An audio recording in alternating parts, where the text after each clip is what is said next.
저희 몸과 눈은 분주할지 모르지만 우리의 생각과 우리의 마음이 온전히 십자가 앞에 모아질 수 있도록 주님 축복하여 주시옵소서. 목사님 통해서 선포되어지는 말씀들이 우리의 삶 가운데, 내 영혼 속에, 내 모든 것들 가운데 다시 한번 소생하는 역사가 일어날 수 있도록 주님 축복하여 주시옵시고, 하나님 계속해서 정말 우리 안에 주의 보혈의 피로 덮어주셔서 하나님 안에서 예배를 통해서 정말 부활의 영광을 함께 맛볼 수 있는 귀한 시간들이 될 수 있도록 주님 축복하여 주시옵소서. 감사드리며 예수님의 이름으로 기도드립니다.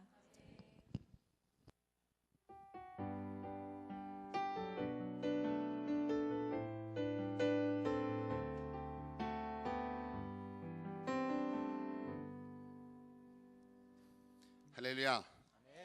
예수님 부활하셨습니다. 우리를 살리시고 우리를 구원하시며 우리의 모든 것을 대속하셨고 우리에게 축복을 주시기 위해 예수님께서 살아나심을 기념하는 날입니다. 이 시간 우리 함께 예배 가운데서 마음과 전심을 다해서 주님께 나아가길 원합니다. 제자들의 마음은 아마 이랬을 것 같습니다. 물론 여인들의 마음도 그랬을 것이고요. 모든 것이 가리워지고 막혀있는 상황, 정말로 한 치 앞도 알 수 없는 죽음과 절망 가운데서 고통하고 신음하였던 그들을 한번 생각해 보십시오. 다시 살겠다라고 그렇게 말씀하셨고 약속해 주셨지만 그것이 그들의 마음 가운데서는 받아들여지지를 못했습니다. 그러다 보니까 삶 가운데 절망이 찾아오게 되고 고통이 찾아오게 됩니다. 우리 또한 마찬가지입니다. 모든 순간순간이 내 뜻대로 내 생각대로 이루어지지 않기 때문에 우리는 어느 순간 어느 때에 무너질지는 모르겠습니다. 예전에는 이런 때에 능히 이길 수 있는 힘이 있었지만 오늘은 또 다른 것 같습니다. 똑같은 상황, 똑같은 조건, 똑같은 일들이 우리 가운데 모여들고 다가올 때 우리는 매번 이길 수 있을 것 같은데 우리의 힘으로는 아무것도 할 수 없음을 깨닫곤 합니다. 그럴 때마다 주님을 바라보십시오. 늘 여러분과 함께 하시고 여러분과 함께 하겠다라고 약속하신 주님을 바라보시길 바랍니다. 주님과 함께 이겨나가시는 능력의 삶이 되시길 원합니다. 우리 함께 찬양하겠습니다. 주님은 산 같아서. 안개가 날 가리워 내 믿음은 들리려 할 때 나 주님께 나아가네. 주님은 산 같아서 여전히 그 자리에 계셔 눈을 들면 보이리라 날 위한 그 사랑. 주는 나의 도움이시며 주의 계획 영원하시네. 주의 위엄 앞에 믿음으로 순종해 예배드리리. 주님께서 날 이끄시며 주가 항상 함께 하시네. 주의 사랑 안에 믿음으로 순종해 예배드리리 영원히. 그렇습니다. 늘 우리의 삶은 안개처럼 한 치 앞도 볼 수 없을 때가 너무나 많습니다. 여러분이 살아가고 있는 이 순간, 여러분이 나아가고자 하는 그 방향, 그 모든 것들이 다 자연스럽게 이루어질 것이라고 생각하고 여기고 살아가고 있지만 정작 우리의 삶은요, 당장 1분 뒤도 1시간 뒤도 모르는 것이 우리의 인생입니다. 모든 순간을 주님께 맡기십시오. 그리고 주님과 함께 나아가십시오. 주님이 주시는 은혜 안에서 새로움을 꿈꾸며 나아가시는 여러분이 되시길 바랍니다. 우리 함께 한번 올려볼까요? 너무 낮은 것 같아서요. 다시 한번 우리 찬양하고 기도하는 시간 갖겠습니다.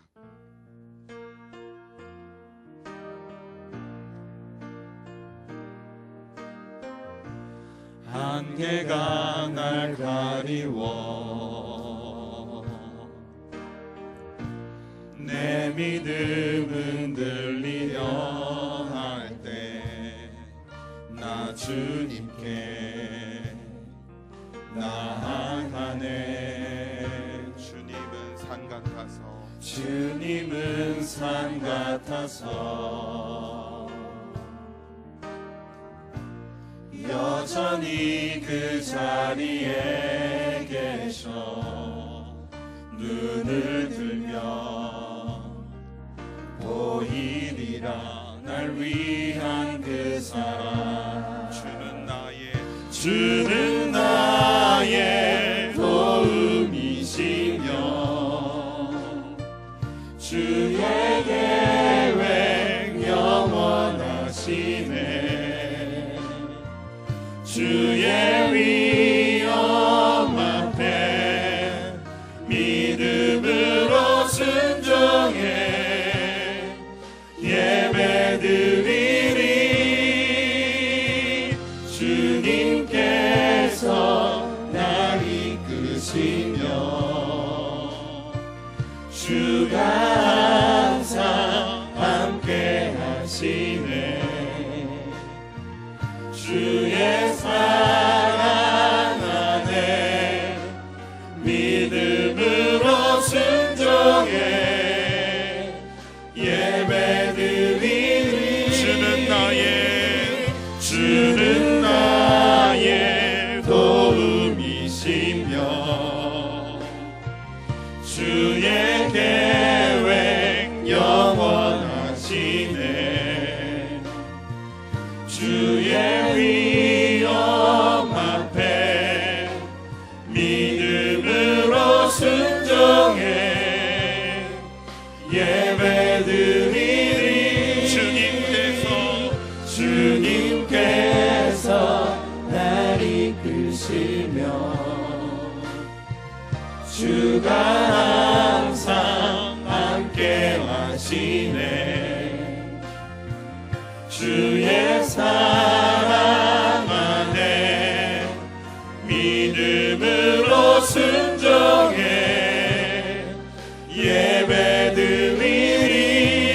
예배드리리. 영원히. 우리 이 시간 함께 고백하기를 원합니다. 주님께 순종의 제사를 드리기를 원합니다. 내 마음과 전심을 다하여서 이 시간 주님을 고백하고 그 사랑을 느끼시는 아름다운 시간이 되길 원합니다. 나를 드려야만 합니다. 나를 맡겨야만 합니다. 온전히 그 십자가에 나의 모든 것을 내려놓고 그분의 은혜를 경험해야만 합니다. 이 시간 여러분의 입술을 열어 고백하기를 원합니다. 주님을 인정하십시오. 주님을 받아들이십시오. 그리하여서 여러분의 삶의 모든 것들이 깨어지고 새롭게 되는 역사를 경험하기를 원합니다. 이 시간 다 같이 주의 이름을 3번 부르며 통성으로 기도하겠습니다. 주여, 주여, 주여. 사랑과 은혜가 충만하신 아버지 하나님, 주님의 은혜를 고백하며 주님 앞에 나아가길 원합니다. 아버지 하나님, 붙잡아 주옵소서. 하나님의 은혜 안에서 하나님이 주시는 그 평안함 속에서 모든 것이 새롭게 되기를 원합니다. 안개와 같은 일들이 우리의 삶을 억누르고 정말로 죽을 것 같은 고통 가운데 신음하고 있을지라도 나와 함께 하시는 주님으로 인하여서 모든 것을 능히 이겨나가길 원합니다. 내 삶 가운데 우뚝 서서 모든 것을 다스리며 이겨나가시는 주님, 이 시간 주님께 모든 것을 맡기며 믿음으로 고백하길 원하오니 아버지 하나님, 우리의 간절함을 들으시고 응답하여 주옵소서. 이 시간 주님께 나아가길 원합니다. 그 말씀 앞에 엎드리길 원합니다. 그 생명의 은혜를 누리기를 원합니다. 주님의 역사와 그 감동을 경험하는 삶이 되길 원합니다. 아버지 하나님, 우리를 도와주옵소서. 이 시간 전심으로 주님께 나아가며 순종하며 예배드리며 주님께 영광 돌리길 원하오니 아버지 하나님, 우리 가운데 역사하여 주시사 모든 슬픔과 두려움을 물리쳐 주옵시고 우리들의 예배와 우리들의 거룩함을 주님이 받아주셔서 하나님의 은혜 안에서 새롭게 결단하는 귀한 시간 되게 하여 주옵소서. 연약한 모습, 부족한 모습, 주님 앞에 있는 모습 그대로 나왔사오니 하나님, 우리를 불쌍히 여겨 주옵시고 그 사랑 안에서, 그 평안함 속에서 우리를 회복시켜 주옵소서. 주님, 축복하여 주옵소서. 사랑의 주님, 이 시간 주님께 나아갑니다. 힘들고 어려운 상황 속에서도 넘어지지 아니하고 좌절하지 아니하고 주님을 바라보고 주님께 나왔습니다. 아버지 하나님, 저들의 발걸음을 기억하여 주옵소서. 저들의 믿음의 순종을 아버지 하나님 기뻐 받아 주시옵소서. 마음의 불편함을 아시는 주님, 삶의 모든 걱정과 근심을 이 시간 내려놓고 주님께 나아갑니다. 온전히 그 말씀에 순종하여 주님께 영광 돌리길 원합니다. 삶과 모든 환경의 주관자이신 주님, 이 시간 주님을 높이며 주님을 찬양하며 주님께 나아가길 원하오니 아버지 하나님, 역사하여 주옵소서. 우리를 위하여 십자가에서 죽으셨고 또 우리를 위하여 다시 살아나심을 기념하는 이 부활주일, 내 마음 가운데, 내 삶 가운데 새겨져서 하나님의 뜻 안에서 함께 나아가는 능력의 삶이 되길 원합니다. 사랑하는 우리 지체들, 이 시간 하나님께서 어루만져 주옵시고 전심으로 주님을 예배하며 나아갈 때에 하나님, 저들의 제사를 받아 주시옵소서. 우리와 함께 하시는 주님께 감사드리며 예수님의 이름으로 기도드립니다. 아멘. 이 시간 함께 은혜 나누실 하나님의 말씀은요, 요한복음 11장입니다. 11장 17절에서 26절 그리고 38절에서 44절의 말씀을 우리 함께 읽겠습니다. 가급적이면 성경책 다 찾아주시고요. 성경책 혹시 없으시거나 눈이 침침하신 분은 화면을 봐주시기 바랍니다. 저도 가끔씩 눈이 침침해요. 웃을 일이 아니라 가끔씩 글씨가 안 보일 때가 있어요. 여러분들도 간혹 있으실 거라 생각돼요. 부끄러워하지 마시고 당당하게 바라보시기 바랍니다. 자, 함께 읽겠습니다. 예수께서 와서 보시니 나사로가 무덤에 있은지 이미 나으리라. 베다니는 예루살렘에서 가깝기가 한 오리쯤 되매 많은 유대인이 마르다와 마리아에게 그 오라비의 일을 위문하러 왔더니 마르다는 예수께서 오신다는 말을 듣고 곧 나가 맞이하되 마리아는 집에 앉았더라. 마르다가 예수께 여짜오되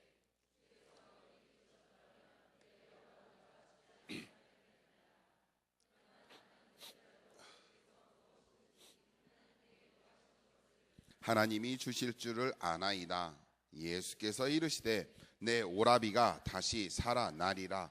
마르다가 이르되 마지막 날 부활 때에는 다시 살아날 줄을 내가 아나이다. 예수께서 이르시되 나는 부활이요 생명이니 나를 믿는 자는 죽어도 살겠고 무릇 살아서 나를 믿는 자는 영원히 죽지 아니하리니 이것을 내가 믿느냐. 38절입니다.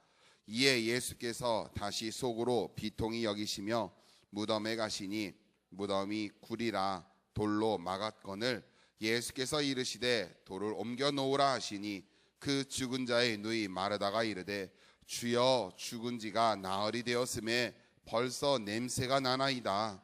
예수께서 이르시되 내 말이 내가 믿으면 하나님의 영광을 보리라 하지 아니하였느냐 하시니 돌을 옮겨 놓으니 예수께서 눈을 들어 우러러 보시고 이르시되 아버지여 내 말을 들으신 것을 감사하나이다. 항상 내 말을 들으시는 줄을 내가 알았나이다. 그러나 이 말씀 하옵는 것은 둘러선 무리를 위함이니 곧 아버지께서 나를 보내신 것을 그들로 믿게 하려 함이니이다. 이 말씀을 하시고 큰 소리로 나사로야 나오라 부르시니 죽은 자가 수족을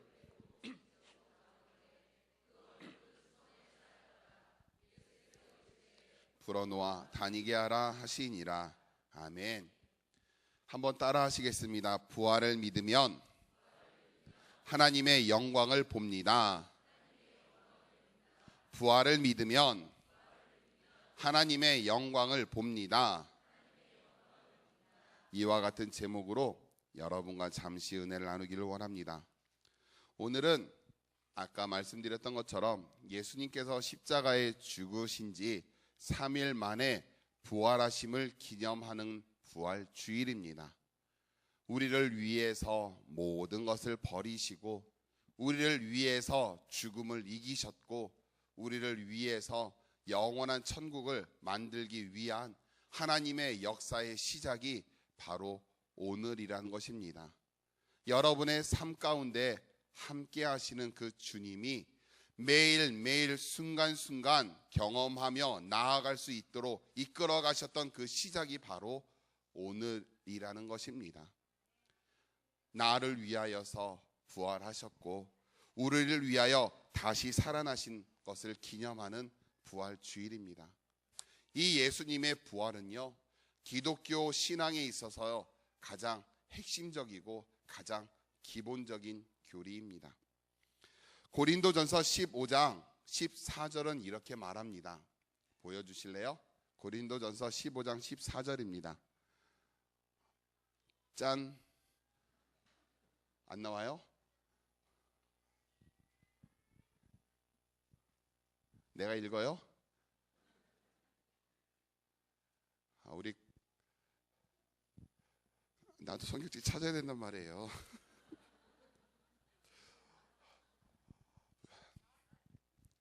주여. 자, 고린도전서 15장 14절입니다. 함께 읽겠습니다. 시작.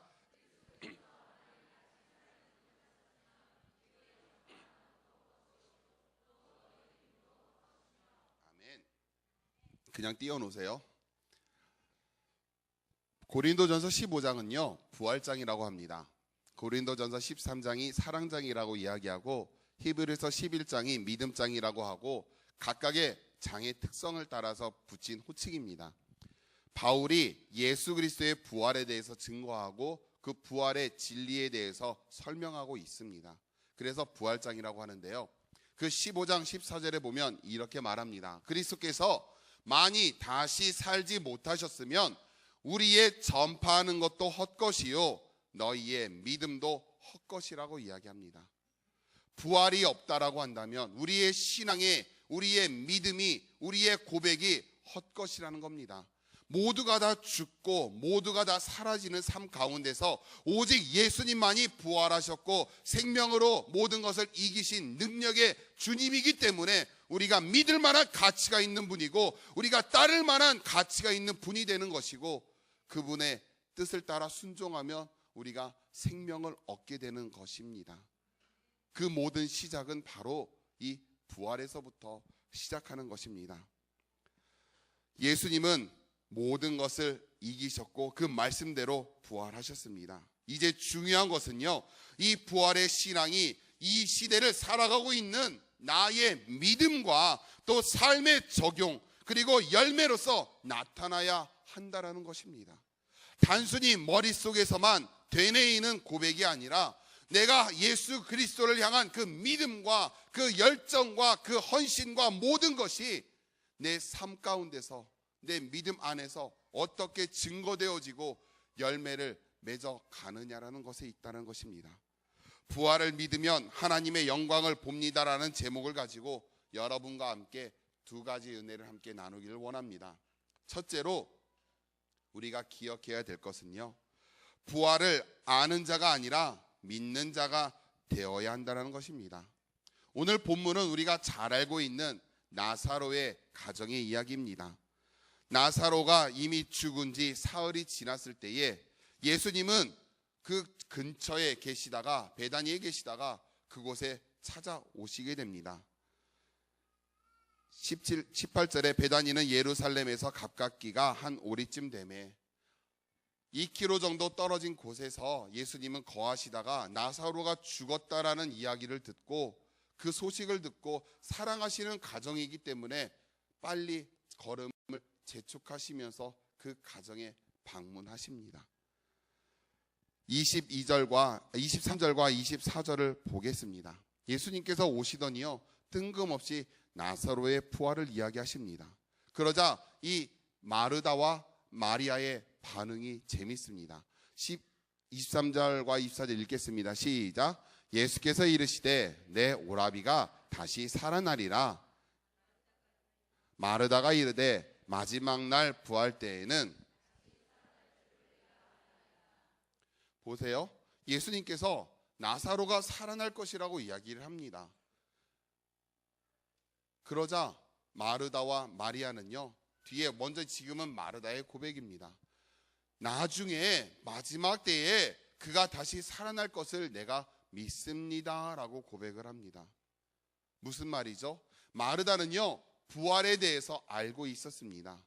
부활에 대해서 확신하고 있었습니다. 하나님께서 이 땅을 통하여 어떻게 이루어 가실지에 대한 확실한 믿음이 있었고 그것에 대한 교리적인 지식도 있었고 그 모든 것에 대해서 받아들이고 있었습니다. 그러나 지금 이곳에 오셔서 하나님의 역사를 선포하시고 하나님의 기적을 일으키시겠다라고 약속하신 그 예수님의 말씀에 대해서는 마르다는 받아들이지 못하고 있습니다. 부활을 알고 있었고 하나님도 알고 있었고 예수님도 능력이 있다는 것을 알았지만은 지금 자신의 생각의 틀 안에서 벗어나지 못하는 것을 그녀는 경험하고 있습니다. 그러자 예수님께서는 비통히 여기셨다라고 33절과 38절에 이야기합니다. 똑같이 마르다가 예수님이 이곳에 계셨더라면 오라비가 죽지 않았을 텐데라며 예수님을 향하여서 원망도 하고 때로는 탄식하며 고백하자 예수님은 그 마음에 비통히 여기십니다. 왜 내 말을 믿지 못하고 왜 내가 선포하는 것을 생각하지 못하고 왜 슬퍼하며 고통 가운데서 신음하고 있는지를 주님은 안타까워하시면서 그녀를 향하여 너무나도 비통히 여기고 계셨습니다. 왜냐하면 그들은 부활을 믿고는 있었지만 알고는 있었지만 마음 가운데 받아들이지 못했고 믿지 못했기 때문입니다. 아는 것과 믿는 것은 다르다는 것입니다. 여러분은 어떠십니까? 여러분은 과연 예수님을 향하여 어떠한 마음의 자세를 가지고 살아가고 계십니까? 정말로 예수님께서 여러분 가운데 찾아오셔서 내가 행할 것을 내가 믿느냐라고 고백할 때에 과연 여러분은 어떻게 받아들이시겠냐라는 것입니다. 25절과 26절을 같이 읽겠습니다. 11장 25절입니다. 25절부터 26절 같이 읽겠습니다. 시작. 예수께서 이르시되 나는 부활이요 생명이니 나를 믿는 자는 죽어도 살겠고 무릇 살아서 나를 믿는 자는 영원히 죽지 아니하리라. 이것을 내가 믿느냐? 예수님이 여러분에게 찾아오셔서 똑같이 물으실 때에 여러분은 무엇이라고 대답하시겠습니까? 이것을 내가 믿느냐? 너는 이것대로 살아갈 수 있느냐? 과연 하나님의 말씀 안에서 너는 흔들리지 않을 수 있느냐라고 물으실 때에 여러분은 어떻게 반응하시겠습니까? 예수님의 부활을 거부하는 사람들의 주장들이 있습니다. 예수님을 믿지 않는 거죠. 그들은 크게 두 가지로 구분될 수가 있는데요. 여러 가지 학설들이 있지만 크게 두 가지로 구분될 수가 있는데요. 대표적인 것은요, 그냥 죽은 게 아니라 잠깐 혼절한 거다라고 이야기를 합니다. 예수님이 그 십자가에서 몸 찢기고 피 흘리고 정말로 모든 것을 다 쏟아내셨음에도 불구하고 사람들은 그것을 받아들이지 않기 위해서 잠깐 기절한 것이다라고 주장하는 사람들이 있었고요. 두 번째는 제자들이 몰래 예수님의 시신을 훔쳐다가 어디다 숨겨놓고 그가 부활했다라고 떠벌린다라고 이야기하는 주장들이 있습니다. 그런데요, 아이러니하게도요, 오히려 예수님의 그 부활을 걱정하며 두려워했던 사람들 때문에 예수님께서 살아나셨음이 증거되게 되었다라는 거 여러분 아세요? 제자들과 예수님을 따르는 사람들은요, 뿔뿔이 흩어졌습니다. 예수님이 십자가에 달리심으로 인하여서 그들은 절망 가운데 고뇌하고 낚시나 하러 다니고, 자기 두려워 예수님이 죽으셨으니까 자신도 잡히면 죽을까 봐 숨어 있었던 사람들이었습니다. 그런데 오히려 제사장들과 서기관들은 로마의 군인들에게 요청을 합니다. 가이사랴에게 요청을 하는 거죠. 이들이 예수님의 시체를 훔쳐다가 그가 부활했다라고 할 수도 있으니까 군인들을 시켜서 그들을 예수님의 문 앞을 지킵시다라고 주장을 합니다. 그로 인하여서 오히려 믿지 않는 자들로 인하여서 하나님의 역사와 그 예수님의 부활이 증거되어지게 되었다라는 참 아이러니한 것도 있고요. 그러나 성경은요, 많은 사람들의 증인이 있음을 고백합니다. 예수님이 부활하셔서 제자들에게도 나타나셨고요, 500명에게도 보이셨고요, 수많은 사람들이 예수님의 살아계심을 경험했다라는 것을 성경은 말하고 있습니다. 그런데 우리가 기억해야 될 것은요, 이 부활의 증거는 확실한 사실이라는 것을 우리가 알지만 이 사실만으로 내 삶에 하나님의 역사가 일어나고 있느냐라는 것을 저는 여러분에게 묻고 싶습니다. 여러분은 예수님에 대해서 너무나 잘 압니다. 언제 태어나셨고 어디서 사시다가 어떻게 죽으셨고 어떻게 부활하셨는지, 그 모습, 그 사실들을 여러분은 알고 똑똑히 알고 있습니다. 그런데 그 사실만으로 여러분의 삶에 어떠한 변화가 일어나고 있느냐라는 것입니다. 과연 여러분의 삶을 이끌어 나아가는 모든 순간을 주님께 고백하며 주님과 함께 살아가고 있느냐라는 것입니다. 카메라가 사라졌어요. 그래서 못 움직이겠어요. 여러분, 박근혜 대통령 잘 알죠? 알아요, 몰라요? 어디서 살고 있는지 알잖아요. 그렇죠? 그녀가 어떤 사람인지도 알잖아요. 남자예요, 여자예요? 남자예요, 여자예요? 여자예요. 결혼했어요, 안 했어요? 안 했어요. 우리는 너무나 잘 알아요. 그런데 그 아는 사실이 여러분에게 어떠한 영향을 미치냐라는 겁니다. 대통령이 나한테 전화해서 우리 내일 밥 먹자 하면 그때부터는 역사가 일어나는 거잖아요. 그렇죠? 아는 것으로는요, 아무런 역사가 일어나지가 않습니다. 그 사실들이 내 삶 속에 어떻게 적용되어지고 내 삶에 어떻게 만들어 나갈 수 있는 원동력이 되는가에 따라 그 사실들이 내 삶을 바꾸어 나갈 수 있는 기적이 될 수도 있고, 아무런 가치가 없는, 존재감 없는 그저 사실들의 나열일 수도 있다라는 것입니다. 마찬가지로 주님이 부활하셨다는 이 사실, 즉 팩트만 나열하는 것은 중요한 것이 아닙니다. 그것보다 더 중요한 것은 이 부활하신 그 생명의 역사가 나와 어떠한 관계가 있느냐라는 것을 우리가 깨닫고 고백할 때에 그것이 내 삶을 만들어가는 것입니다. 다시 말해, 주님의 부활을 머리로만 아는 것이 아니라 가슴으로부터 일어나는 감동이 있어야만 합니다. 그러기 위해서는 내가 먼저 성령의 충만함을 받아야 되고, 그 성령의 말하심에 따라, 이끄심에 따라 내가 순종하며 나아가는 고백이 있어야만 합니다.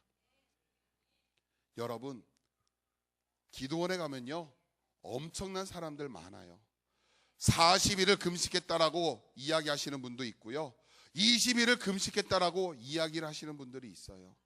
그런데 저는 그 사람들을 볼 때마다 너무나 답답하고 안타까운 마음이 들어요. 20일을 금식했는데 뭐, 40일을 금식했는데 뭐, 삶에 하나도 달라진 것이 없어요. 오히려 더 겸손히 하나님의 역사를 기대하며 나아가야 되는데 오히려 자신 스스로 자랑하고 교만하는 것으로만 변질되는 사실로 바뀌어졌다는 겁니다. 금식을 통하여서 하나님의 그 역사를 경험하고 그 말씀이 그 삶 속에 심겨지고 그 말씀에 반응하는 모습이 되어야 되는데, 단순히 신앙 안에서 그저 사실들만 나열하게 되면 아무 가치 없고 변화 없고 존재가 없는 삶 그 자체일 뿐이라는 것입니다. 사랑하는 우리 장년부 지체 여러분, 여러분에게 있어서 이 예수님은 과연 어떠한 분이십니까? 여러분의 삶 가운데서 부활하신 예수님은 어떠한 가치가 있는 분입니까? 정말로 그 사실이 여러분의 삶 가운데서 어떻게 역사하고 있고 어떻게 받아들여지고 있고 어떻게 고백하고 있느냐라는 것입니다. 그저 2000년 전에 수천 킬로 떨어진 곳에서 일어났던 역사적인 사실로만 남고 있고 머릿속에 지식으로만 받아들이고 있으면 그 부활의 역사는요, 나의 삶 가운데서 일어나지 않습니다. 왜 지금도 기적이 일어나는지 아십니까? 왜 지금도 하나님의 역사가 나타나는지 아십니까? 그것은요, 그 역사를 부정하지 않고 나의 것으로 받아들이고 끊임없이 그 사실이 일어나기를 소망하면서 몸부림치는 고백이 있었기 때문에 그것이 현재적인 나에게도 역사가 일어나게 되는 겁니다. 지성의 가장 최우선에 앞서 있는 여러분, 머리로만 주님께 반응하지 마십시오. 단순히 그저 사실을 되뇌이고 복습하고 떠드는 일에만 집중하지 마십시오. 그 사실이 내 가슴을 울리도록 그렇게 고백해야만 합니다. 저 아이가 지금 우는 것은요, 엄마와의 그 단절감 때문에 우는 것일 거예요. 그 사실이 자신의 가슴을 울리기 때문에 저 아이는 울 수밖에 없는 거고요. 근데 똑같아요. 우리도 마찬가지예요. 어린아이와 같지 않으면 우리는 하나님께 나아갈 수 없다라고 주님이 말씀하셨어요. 저 아이가, 엄마는 그렇지가 않잖아요. 하지만 저 아이는요, 지금 이 순간이 가장 단절된 그 절망이기 때문에 울고 있는 거예요. 똑같이 여러분에게 있어서 되묻고 싶습니다. 과연 예수님과 여러분은 연결되어 있습니까? 예수님과 여러분은 끈끈한 관계 속에 있습니까? 사실로만 멈춰 있는 것이 아니라 가슴으로부터 우러나는 감동이 있느냐라는 것입니다. 찬양하는 것이 그냥 노래하는 것이 아닙니다. 말씀이 있는 것이 그냥 책 읽는 것이 아닙니다. 내 것으로 받아들이고 내 삶의 고백으로 받아들일 때에 하나님은 그 말씀을 통해서, 그 찬양의 고백을 통해서, 그 기도의 간절함을 통해서 내 삶의 역사를 행해 주시는 것입니다. 주님께 반응하는 여러분이 되시기를 부탁드립니다. 두 번째로, 우리가 부활을 믿으면 하나님의 영광을 보게 된다라고 주님이 약속하셨습니다. 우리 39절에서 40절을 우리 함께 보겠습니다. 39절과 40절입니다. 함께 읽겠습니다. 시작. 예수께서 이르시되 돌을 옮겨 놓으라 하시니 그 죽은 자의 누이 마르다가 이르되 주여 죽은 지가 나흘이 되었음에 벌써 냄새가 나나이다. 예수께서 이르시되 내 말이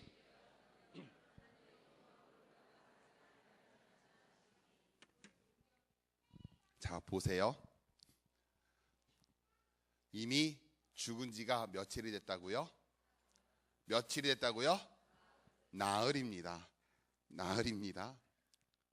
이미 시체가 썩어가기 시작했고요, 냄새가 나기 시작합니다. 그런데 예수님께서요, 뜬금없이 돌문을 옮겨 놓으랍니다. 마르다가 갈등합니다. 아니 예수님, 옮겨서 뭐 하시려고요? 옮겨서 어쩌시려고요? 이미 죽은 지가 나흘이 지났습니다. 그거는 어린아이도 아는 상식입니다. 이미 모든 것이 썩었고 부패가 되어서 더 이상 살 수 없는 존재입니다. 그런데 왜 돌문을 옮겨 놓으라고 하십니까? 그러자 예수님께서 꾸짖듯이 이야기합니다. 내가 믿으면 하나님의 영광을 보리라 하지 아니하였느냐라고 물을 때에 마르다는 갈등하기 시작합니다. 사람들을 바라보니까 해서는 안 될 것 같고, 예수님을 바라보게 되니까 혼날 것 같고, 주님이 말씀하시는 데는 분명히 이유가 있는데, 분명히 뭐가 생길 것 같기는 같은데, 내가 경험했던 현실과 사람들이 이해하는 상식으로는 도저히 일어날 수 없는 것에서 갈등하고 있는 것입니다. 이 두 사이에서 갈등하고 있다가 그녀가 결심을 하게 됐고 돌문을 옮겨 놓게 되자 하나님의 영광을 그녀가 경험하게 되었습니다. 우리도 마찬가지입니다. 여러분의 삶 가운데서 주님은 분명히 말씀하십니다. 너의 삶을 내가 책임지고 내가 이끌어 나아가겠노라고 분명히 약속하셨습니다. 두려워하지 말라, 놀라지 말라, 내가 너와 함께함이라. 나는 너의 하나님이 됨이라. 내가 너를 구속하였고 지명하였고 불렀나니 너는 내 것이라라고 이야기해 주셨습니다. 그런데 삶을 살아가다 보면, 환경을 바라보다 보면 우리는 너무나도 연약하고 너무나도 안타깝고 너무나도 힘이 들어서 주저앉을 때가 한두 번이 아닙니다. 이러한 상황 속에서 과연 여러분은 무엇을 붙잡고 나아가시겠습니까? 하나님의 말씀입니까? 아니면 현실을 바라보고 주저앉기를 원하십니까? 생각해 보십시오.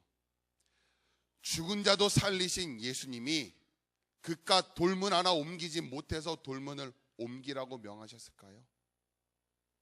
말씀으로 생명을 일으키신, 죽은 자를 일으키신 그 하나님이, 그 능력의 하나님이, 전능하신 하나님이 그깟 돌문 하나, 손 하나 까딱하면 흔적도 없이 사라질 텐데 그것 하나 옮겨놓지 못해서 힘이 없어서 몸이 약해서 아무것도 못하셨을까요?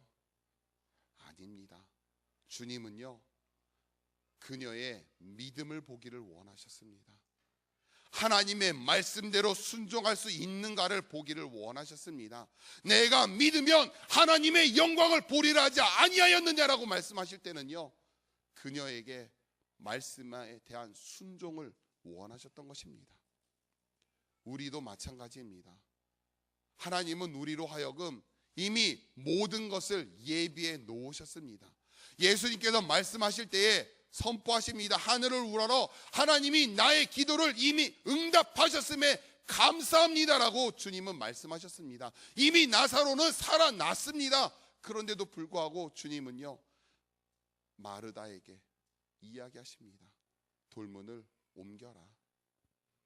이미 일어난 축복의 사건이 경험됐음에도 불구하고, 이미 이루어졌음에도 불구하고 주님은 감추어서 마르다의 순종을 보기를 원하십니다. 여러분의 삶도 마찬가지입니다. 때때로 우리의 삶 가운데 다가오는 여러 가지 일들 속에서 주님은 여러분의 결단을 보기를 원하시고 믿음의 순종을 보기를 원하십니다. 안개같이 모든 것이 가리워진 상태 속에서도 하나님을 향한 신뢰와 믿음의 전진을 이루고 있는가를 주님은 바라보고 계신다라는 겁니다. 내가 묵묵히 그 말씀을 믿고 순종해 나갈 때에 하나님은 나의 삶 가운데 기적을 행하십니다.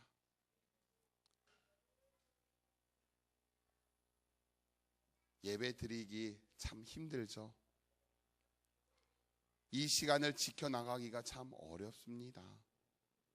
많은 일들도 생겨나고요, 우리 자녀들도 내 뜻대로 안 되는 경우도 많고요. 자꾸만 예배에 나오라는 것은 왜 이렇게 많은지요. 뭘 자꾸 내라고 하는 것은 또 왜 이렇게 많은지 모르겠어요. 아니, 교회가 왜 자꾸 그런지 모르겠어요. 그렇죠? 뭘 그렇게 사람들을 동원하는지는 모르겠어요. 그냥 와서 예배 드리고 그냥 가면 되는데 뭐 이거 해라 저거 해라 헌신해라 성전 함께 도와라, 도대체가 왜 그런지 모르겠어요. 그렇죠? 그런데 그거 아세요? 사랑하면은요, 사랑하게 되면은요, 내 것이 없더라고요. 내 것이 없더라고요. 저도 연애할 때는요, 물론 지금도 사랑하지만 연애할 때는요, 아까운 게 하나도 없었어요. 근데 결혼하고 나니까 아까워지기 시작해요. 그게 우리 인간의 마음이에요. 아무리 사랑하고자 해도 내가 먼저더라고요. 근데 우리 주님은요, 그렇지 않으셨어요. 생명까지도 내어주신 그 은혜 우리는 경험했잖아요. 그렇다라고 한다면 내가 그것을 아는 것에 그치는 것이 아니라 마음으로 받아들이고 내 삶 가운데서 적용해서 내 삶을 통하여 하나님의 그 생명의 역사가 전달되어져야 되는 것이 우리가 살아가는 이유가 아닌가요? 도대체 돈 벌어서 뭐 하려고요? 그 랩 하는 게 있더라고요. 뭐 하려고 뭐 하려고 막 그래서 막 하고 싶어요. 돈 벌어서 건강해서 뭐 많이 뭐 내 나와서 뭐 하려고요? 시간 공부 배워서 뭐 하려고요? 그 모든 것이 하나님의 영광을 위하여 우리가 쓰여지고 헌신되어지는 게 우리가 살아가는 목적이잖아요. 그런데 왜 삶에서는 보여지지 않습니까? 이 다음에요? 내년에요? 1시간 뒤에요? 아니요. 지금 바로 결단하고 지금 바로 하나님 앞에 고백하고 내가 더욱더 하나님의 뜻 안에서 준비되어지게 해달라고 나아가는 것이 하나님이 가장 기뻐하시는 모습이 아닌가 싶습니다. 오늘날 우리의 삶 가운데 함께 하셔서 우리를 도우시는 주님, 그분을 바라보시길 바랍니다. 죽음을 정복하지 못한 사람은요, 사는 데에 초점이 있게 됩니다. 왜냐하면 삶의 조건과 환경에 휘둘릴 수밖에 없기 때문에 그래요. 살아가는 데 초점이 맞춰지다 보니까 환경과 조건이 나의 모든 것을 이끌어 주도적으로 만들어가는 조건이 되더라고요. 왜? 살아야 되니까. 그런데 부활을 경험한 사람은요, 죽음을 넘어선 부활의 신앙을 가진 사람은요, 하나님의 영광을 체험하게 되고 그로 인하여서 그 어떤 것도 두려워하지 않을 수가 있는 담대한 삶을 살아가게 됩니다. 맞아요. 주님은 나를 회복시키시고 다시 일으키시기 위해서 죽음까지도 이기셨습니다. 그것을 믿는 여러분이 되시길 원하고, 믿음에서 멈추는 것이 아니라 삶에서 증거되어지는 능력의 삶이 되기를 간절히 소망합니다. 가서 여러분의 가정을 송두리째 바꾸어야 돼요. 무조건 때려 부수라는 게 아니라 나의 삶의 모습을 통해서 나의 그 사랑 덩어리를 전함으로 인해서 여러분의 부모님을 이끌어 나와야 되고요, 여러분의 가족을 믿음 안에서 끌어당겨야 되고요, 여러분이 함께하는 동료들, 직장인들, 모든 이웃들에게 생명을 보여주는 삶이 되어야 된다는 겁니다. 마지막으로 여러분께 한 가지만 권면해 드리길 원합니다. 여러분, 사가랴 아세요? 사가랴 아세요? 누군지 알아요? 더 이상 묻지는 않을게요. 엘리세벳의 남편이고요, 침례 요한의 아버지가 사가랴였어요. 그 이름은요, 예배자라는 뜻을 가지고 있습니다. 그는 제사장이었어요. 늘 하나님을 가까이 하며 하나님을 예배하며 누구보다도 하나님께서 인정하신 사람이라고, 의인이라고 성경에서 말하고 있습니다. 그런데 그에게 가브리엘이 딱 나타나서 너에게 아들이 있을 것이다 라고 이야기하자 이 사가랴조차도 자신의 한계 안에서 멈춰버립니다. 아니, 천사님, 내가 나이가 몇인데, 우리 아내 엘리사벳이 나이가 몇인데 도저히 그건 불가능해요 라고 고백하자 이 천사가 네가 믿지 않고 의심했기 때문에 아이를 볼 때까지 너는 말을 할 수 없다라고 해서 그 입을 막아버립니다. 똑같이 여러분의 삶 속에서 주님이 찾아오셔서 무언가를 말씀하실 때에 여러분의 한계로 가두지 마십시오. 여러분의 생각의 틀을 깨트리시고 그 말씀 그대로 받아들이셔서 아멘 하시고 순종하셔서 하나님의 역사를 누리는 여러분이 되시길 바랍니다.